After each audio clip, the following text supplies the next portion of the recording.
Welcome everyone. This is Jesús Rodríguez for Orinoco Tribune, and today we have a special guest from the UK, Craig Murray, and we are taking advantage of his visit to Venezuela, and we wanted to ask him a few questions about his impressions. So let's jump in.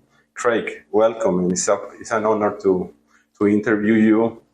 And I guess my first question goes around the two pieces that you already wrote after you arrived to Venezuela. We have reprinted them and we kidnapped them from your website. And they are pretty good. And my question was about what were those things that impressed you the most about this week, something that you have in here, and that you didn't wrote it down in your piece, Yeah, it sounds trite to say it in a way, but I think the thing that strikes me more than anything is normalcy, how normal life in Venezuela is. And the reason that strikes me is it's so entirely contrary to the impression you're given in the Western media, where there's only one story, and that story is that Venezuela is a failed state, that the people are starving, that there's nothing in the shops, that there's extreme repression, there are armed gangs roaming the streets, there are military checkpoints at every corner arresting everyone. And this impression of a society in extreme dysfunction, if you like, this is systematically expressed in the Western media, and strangely, not just in the mainstream media, in a lot of Western alternative media as well. An impression of Venezuela is given which bears no relation to the truth whatsoever. It's not just a distortion, it's a completely fabricated picture. And of course, you can't see everything in the 10 days I've been here.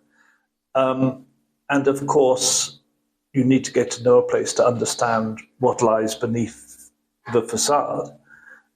So there will be subtleties and nuances I will learn as I go along. But the fact that the West's long regime of sanctions and isolation and trying to cripple and exhaust Venezuela, and then the more recent resort to actual violence against Venezuela, that's all been justified by this narrative of a failed state and a completely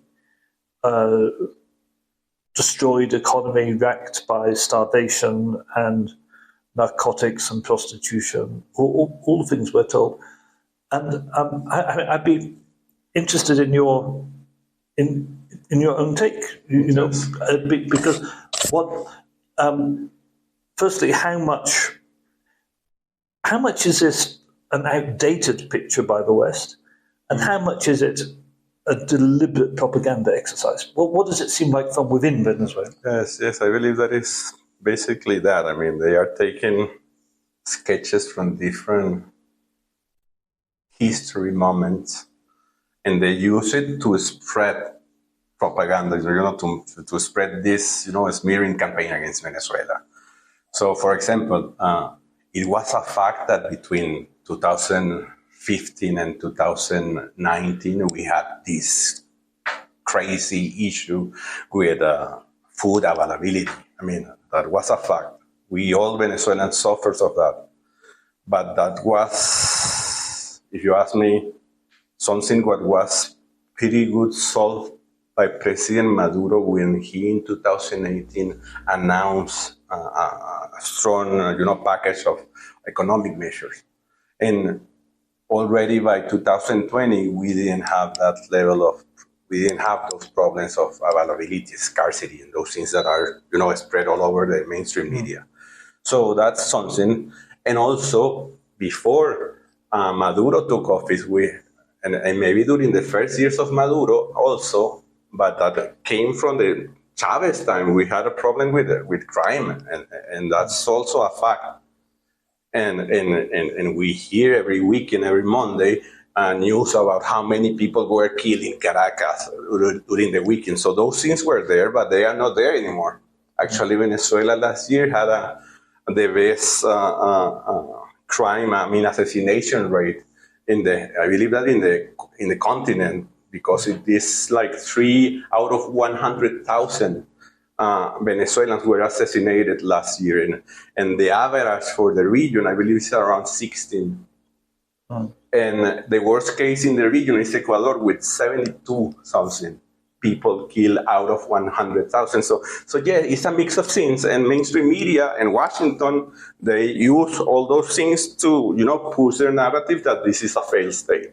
But the fact is that crime is not an issue anymore, thankfully, because we all Venezuelans suffer of that situation.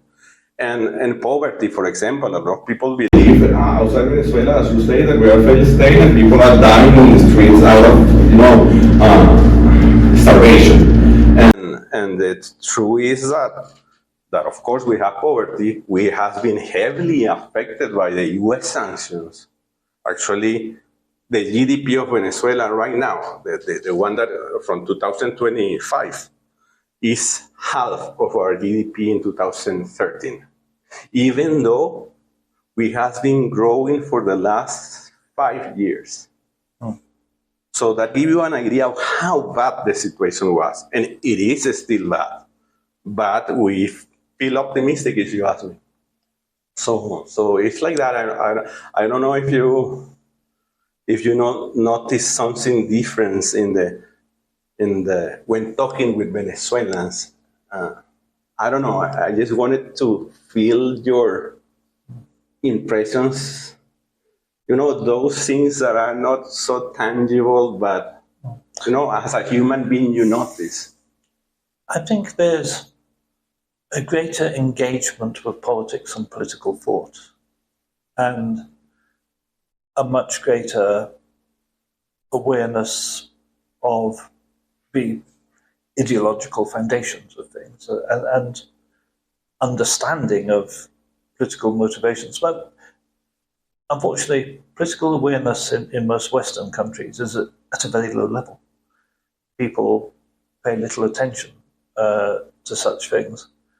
And the ability of the billionaire and state-owned media to lead people's thoughts in the West is actually quite strong. It's concerning what a small percentage of the population are truly engaged. With younger people, it's better because younger people pay more attention to alternative news sources, and younger people have been very, very strongly motivated by the genocide in Gaza. So the picture I'm painting isn't uniform, but in general, there are low levels of political motivation in the West. I found here that political thought and ideology is much closer to the surface, and something you encounter much more on everyday. Yes. It's really the need for societal improvement, if you like, is woven into the way Venezuelans think. Venezuelans seem to think in a societal way, as opposed to purely going about their daily lives as individuals interested in nothing whatsoever except personal fulfillment. It's been quite interesting. Venezuelans have opinions. If you ask them what they think about something, they'll tell you what they think very volubly often. Whereas that's less common, and most people just don't want to discuss anything in the West and don't want to think about anything. And there's this cancel culture around those ones that thinks in a different way. That's very true. So I know a lot of people, and I actually have people working for Orinoco Tribune that prefer to be anonymous in order not to be canceled, because they might lose their work, they might lose support, they might actually be subjected to, FBI, harassment or things like that. So that is a fact. Those things happen. But right-wingers in Venezuela say the Venezuelan government does the same. Have you listened to them? Have you seen what they say? They say that they cannot talk too much because the regime is going to go after them, which is a big lie because it's not true. I've certainly seen nothing to indicate. I mean, there doesn't appear to be any system of political monitoring of force, for example. You know, in places that I've been to that actually do have dictatorial setups, they have systems and structures whereby what you think is monitored by, you know, for example, a block of apartments will have two people in it who are dedicated to spend their whole time reporting on the other people in the apartments and what their political views are, reporting to government. Venezuela doesn't have that kind of structure of authoritarianism. It doesn't have a structure of checking who everyone is all the time. You know, people walking down the street are not asked to produce identity documents and account for why they are there. Why have you gone to this town, not my hometown? You know, the things that you find in dictatorships need to have mechanisms of repression in order to survive. Yes. And those mechanisms of repression are not existent in Venezuela. That's quite plain to me. That's true. And something that you say that I believe that not too many people have been talking about is that thing about the colectivos running around the streets and terrorizing everyone that is opposing the government and things like that. I mean, you read a lot of that BS in social media, especially after the US attacks. And they were saying that the situation was calm in Venezuela because the colectivos were out there terrorizing people, which is a big lie. Yeah. And it's not a fact. I mean, actually, if you go to the street of Venezuela, you see the people supporting Chavismo. Of course, we have right-wingers here, and they can do also whatever they want. Actually, we have some of them in the National Assembly, and they have been saying crazy stuff in recent days. And no one has put them in jail, for example. But anyway, but it's good that you have this impression about Venezuela after these few days. I also wanted to ask you about what plans do you have in Venezuela? What is your project? What are you thinking and doing in Venezuela? Well, my intention is to make a real impact on perceptions internationally of Venezuela and to counter at least some of the obvious falsities and make people realize. And once you've countered some, then people start to think, oh, well, they said this about Venezuela, and Craig showed that wasn't true, so maybe this also isn't true. You know, once you introduce doubt about the narrative people are being fed. So I want to do a whole series of reports on various aspects of Venezuela. I have to confess, I do all this entirely freelance. And I don't tend to turn up with a fixed plan. I've arrived, I work out what the issues are, then I work out how to report them and get going. But I don't come here with a plan of work or details of exactly what I want to work on before coming here. But I'm hoping to make a series of videos and a series of written articles, and having done a couple on general impressions and on questions, the big questions like what the Americans are doing with Venezuela's oil, having tackled those big obvious things. I hope to do some things which look deeper into society, particularly how the uniquely socialist aspects of Venezuelan society, how they work, how communes work, how workers' cooperatives work, how nationalized industries work. I want to look at those matters. I want to look at things like how the petroleum industry is coping, what it's doing on the ground. Now that the Americans are conducting a physical embargo on any vessels of which carrying oil to customers of which they don't approve. It's just piracy. It's just done by piracy at sea. It's not. This is no kind of legal agreement. But I want to do stuff on how that's working. Obviously, I'm interested to see to visit the communities which the Americans have been accused of involvement in narcotic trafficking, the fishing communities where they've been executing people at sea, in effect. So I've got several ideas of things coming up that we can do, but there's no fixed program of work. And indeed, I will say to people who are watching this video, anyone, I'm interested in your ideas. I'm interested in taking ideas from people as to what are the things you want to see investigated, and then I'll go and investigate them.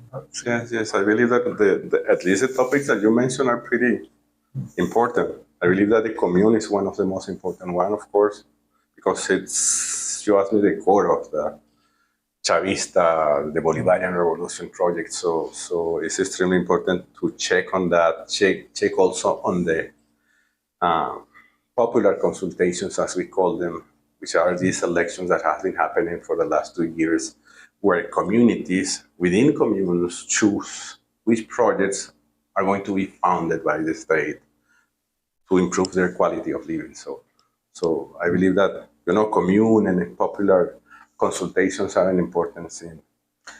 There's a very large question which is impossible to answer. There's no way it would be possible to find an answer that is right or is wrong, which I want to dig a bit into, and that is the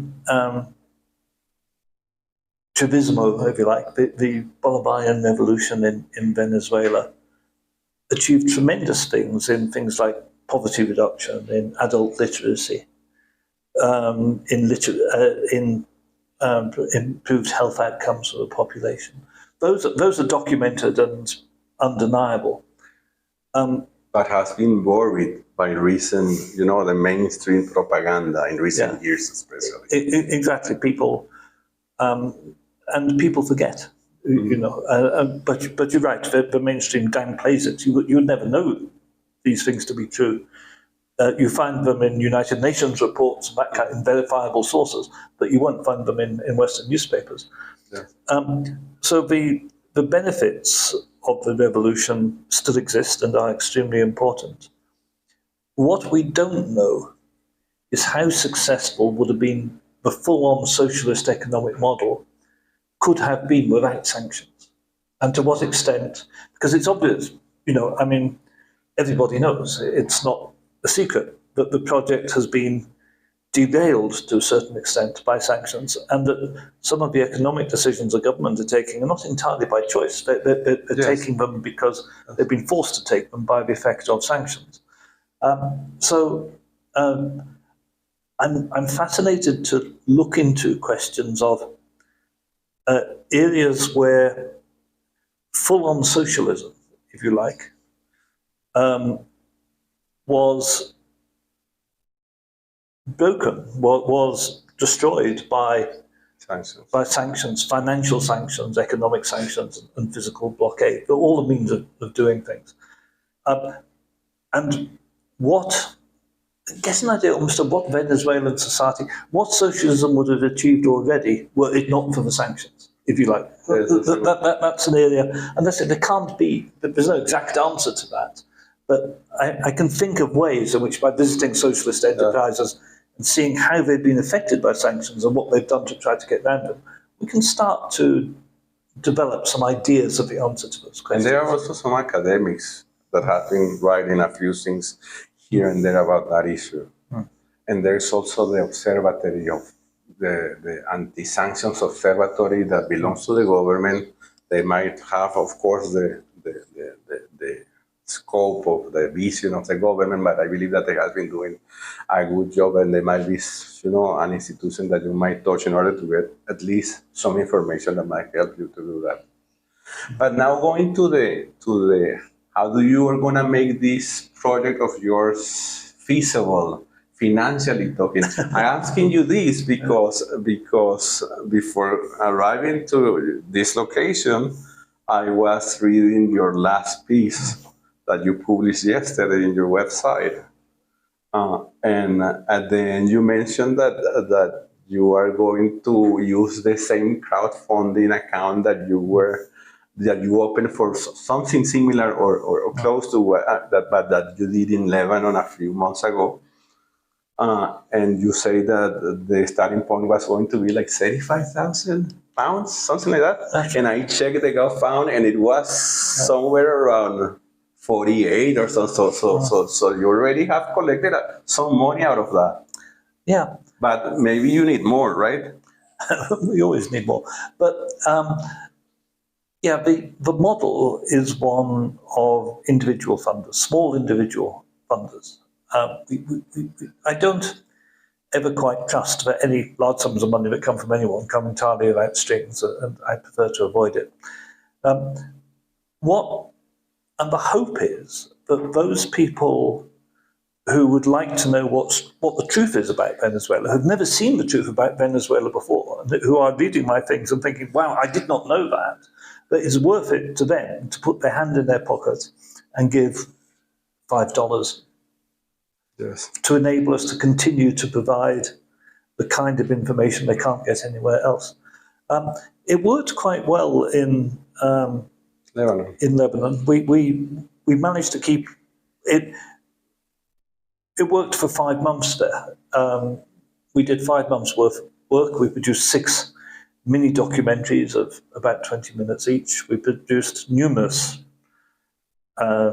articles and dozens of interviews.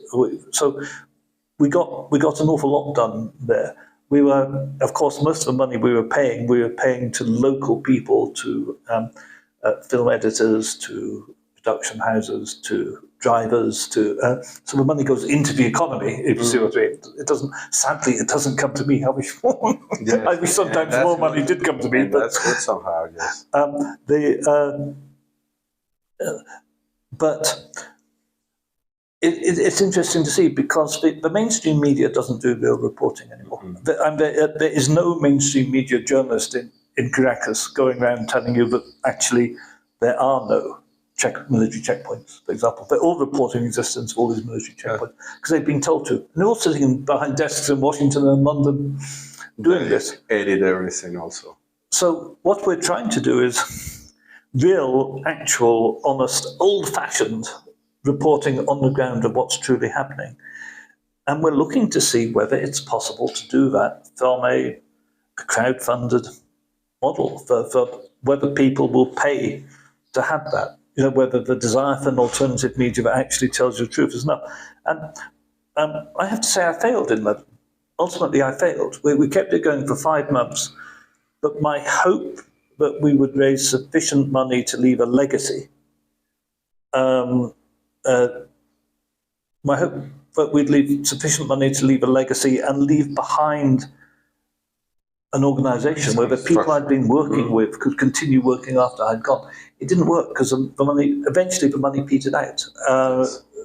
Essentially, of the £35,000 we raised there, about £20,000 came in the first 2 weeks. And after that, for the next 5 months, it tailed off very, very fast. So I don't know if we'll see a similar thing here.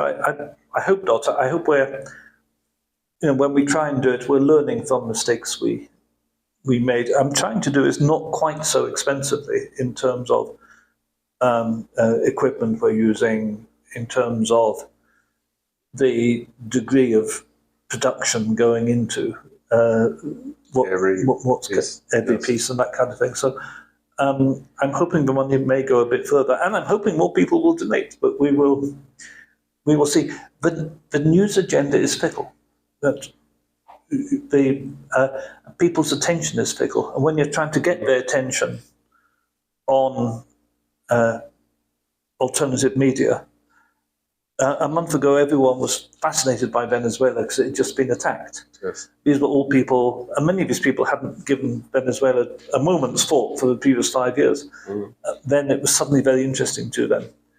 Now that peak was already reached. Yeah. We are right now in the moment where the attention span is almost gone. Yeah. And the interesting thing now, now there's a fascinating battle as the government headed by Jesús Rodríguez attempts to hang on to the gains of the Chavez revolution while still facing sanctions, while still facing enormous pressure, while still facing forced degrees of oil sale forced by military embargo, and that military embargo still exists. But all of that is a story of a long, hard struggle against imperialism. Yes, absolutely. And how long you can maintain people's interest in a long, hard struggle. In a sense, we can only hope that we, as I say, if we can get them to realize that what they're told in the mainstream media is untrue, so that in future they doubt what they are told. That already is a victory, even if they're not following everything that is happening. We will see. But and of course, my last question is related to that, actually. Yeah. What's that?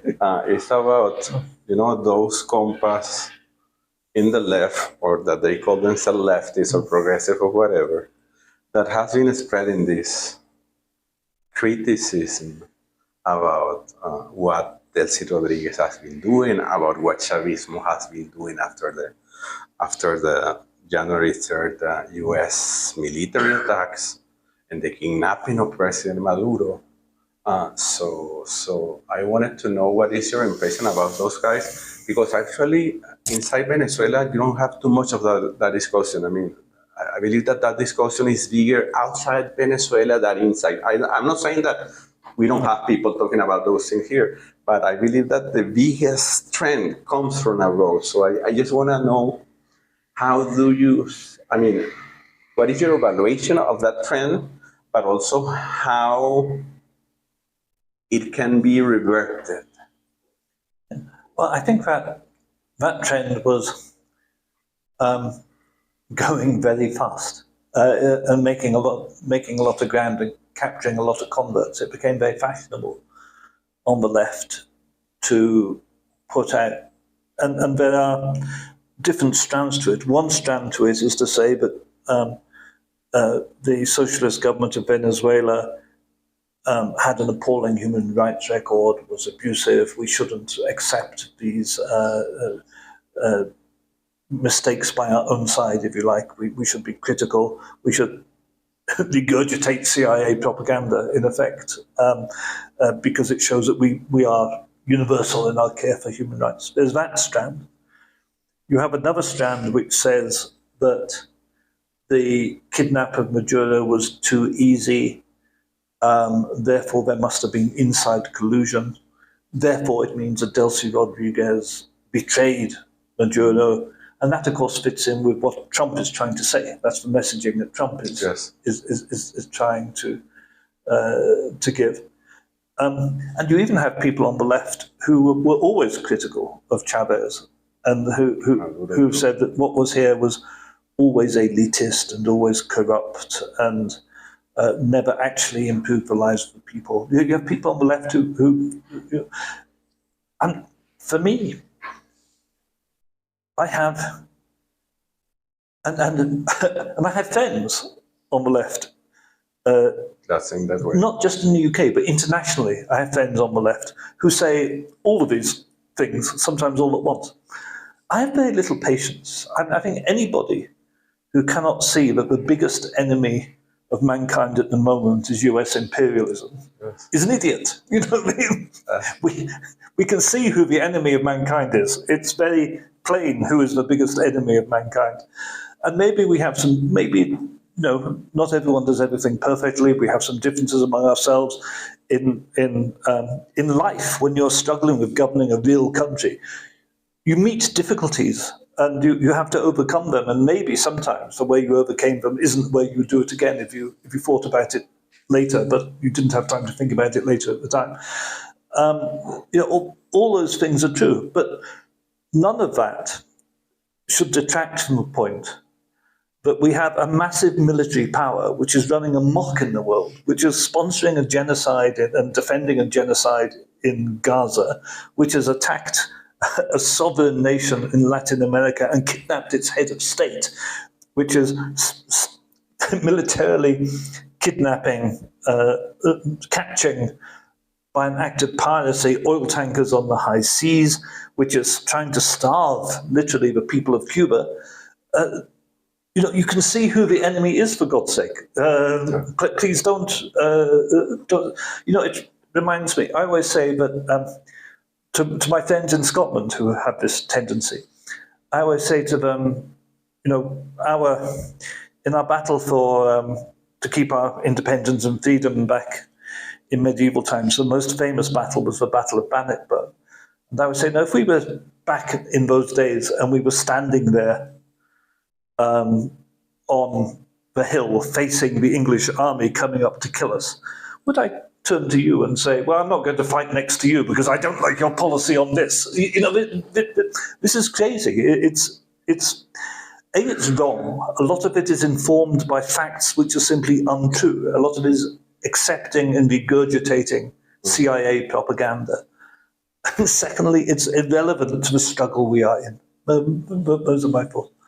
I agree with you when you say that you lost your patience because that happened to us.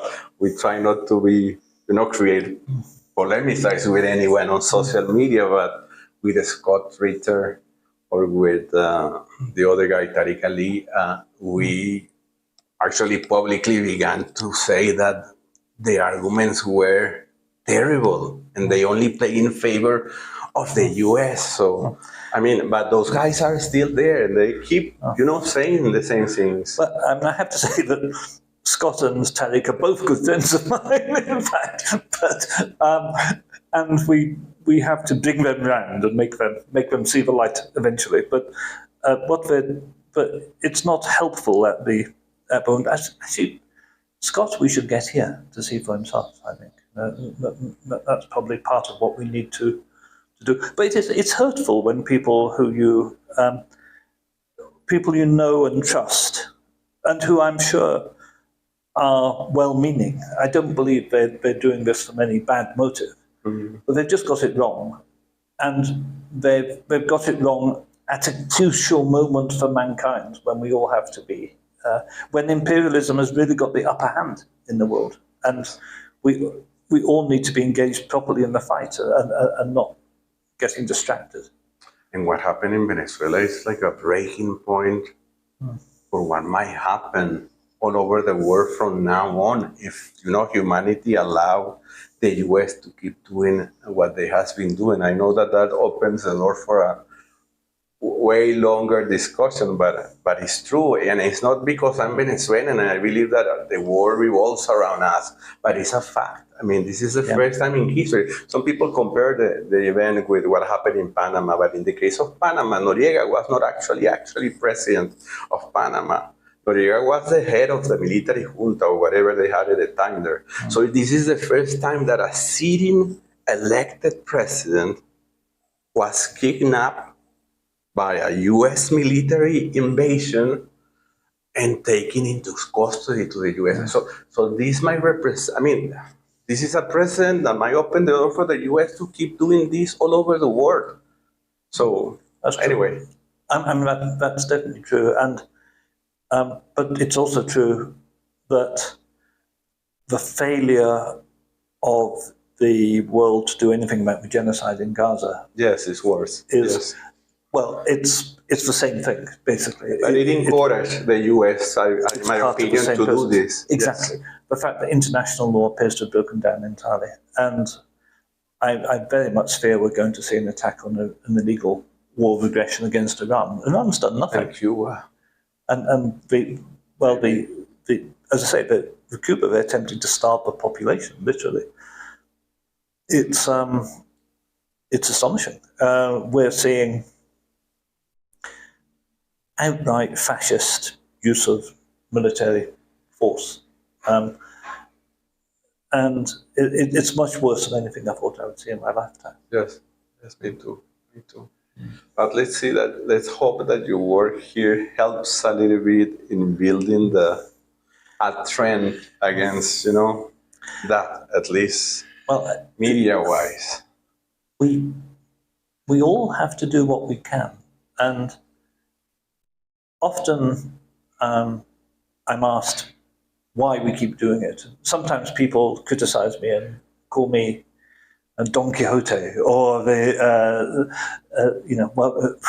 one old man wandering around trying to save the world. You must be deluded. But my answer to that is, every one of us Yes. has to do what we can to stop this. Yes. Whatever we can. What I can do is this media work. I'm doing some legal cases in the UK, which are going well against the British government, against what they've been doing on Palestine. If everybody does what they can, we can change the world. But we all have to do what we can. There's a duty on us as human beings to do what we can to fight this tide of fascism. Yes, that's true. Thank you a lot for the time, Craig. It is an honor to have you here in Venezuela, and I hope that we can work together again. Thank you. I'm sure we will. In the near future. Listo, compa. Ya estamos listos.